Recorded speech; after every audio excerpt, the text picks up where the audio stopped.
पानी भर गया है, वो जगह भी नहीं है रहने की, सारा सामान हमारा डूब चुका है और कोई व्यवस्था नहीं है। हम यहाँ पे जो है रैन बसेरा में हम रह रहे हैं, वहाँ पे हम रुके हुए हैं।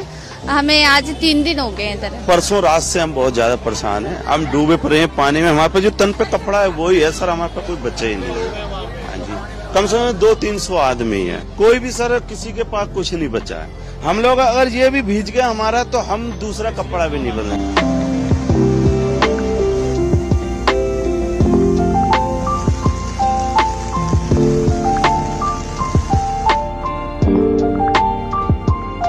सरकार को साफ क्लियर करना चाहिए। गाड़ी वाले परेशान है, हम लोग बेंगलोर से लोड करके आया हूँ, इतना दूर से 2 दिन हो गया मेरे को खड़े खड़े। बरसात के कारण स्लाइडिंग हो गई है तो रास्ता बंद हो गया, तो इसलिए आने जाने के लिए बड़ी मुश्किल हो रही है, परेशानी हो रही है यात्रियों को। तो इसे प्रशासन से हमारी अनुरोध है कि जल्दी से जल्दी इस रोड को जो बहाल किया जाए।